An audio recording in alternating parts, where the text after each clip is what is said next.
Record-breaking temperatures and months of severe droughts have fueled a series of massive bushfires across Australia. Rain has brought some respite to the thousands of firefighters and volunteers tackling the blazes, which have been burning since September. The fires intensified over the past week with a number of thousands evacuated. At least 24 people have so far been killed, including 3 volunteer firefighters, and more than 6.3 million hectares of bush, forests and parks have been burnt. New South Wales has been worst affected. In the worst heat state in New South Wales, fire has affected almost 5 million hectares, destroying more than 1,300 houses and forcing thousands to seek shelter elsewhere. Hot, dry weather combined with prolonged drought and strong winds have created perfect conditions for fire to spread rapidly. More than 130 fires were burning across the state on Monday.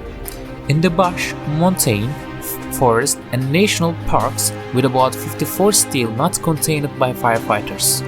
The fires have been exacerbated by 40 centigrade temperatures and strong winds, creating difficult conditions for the thousands of firefighters deployed in the field.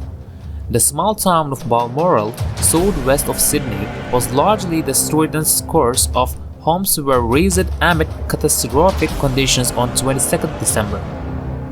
By the start of January, conditions were still dangerous and the state of emergency for New South Wales has come into force. Parks, trails, and camping grounds were closed. Holiday makers were told to leave a 260-kilometer stretch of New South Wales coast. The rainfall on Monday meant some residents were able to return to their homes and supplies could be taken to affected areas. But officials warned that high temperatures and the risk of further fires could return this week. Other states are also suffering. In Victoria, more than 800,000 hectares have been burnt. Fires, raging since late November, have caused devastating in recent days, leaving 2 people dead and destroying around 43 homes in East Gippsland. In the small town of Malakota, residents fled to the beach on the 31st December with only a change in the wind direction keeping the fire from reaching them on the shore. Around 1,000 tourists and residents were eventually evacuated by the Australian Navy and taken further down the coast. The military has sent troops, ships, and aircraft to the region to help relocation and the firefighting efforts. A state of disaster has been declared for the worst hit areas in Victoria, which allows the authorities to enforce evacuation and let emergency services take over properties. Satellite images from 3rd January show the spread of smoke from fires in Victoria and New South Wales, which has affected air quality as far away as New Zealand. In the state of South Australia, the Kettle Creek fire is reported to have destroyed more than 80 homes in the Adelaide Hills region.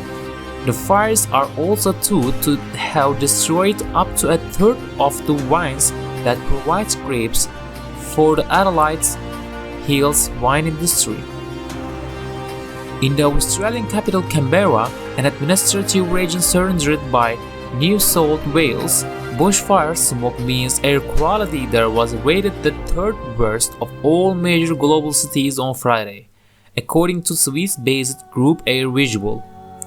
Very hot and dry conditions with strong winds and thunderstorms are expected, posing further fire risk. The fires have been worse than usual.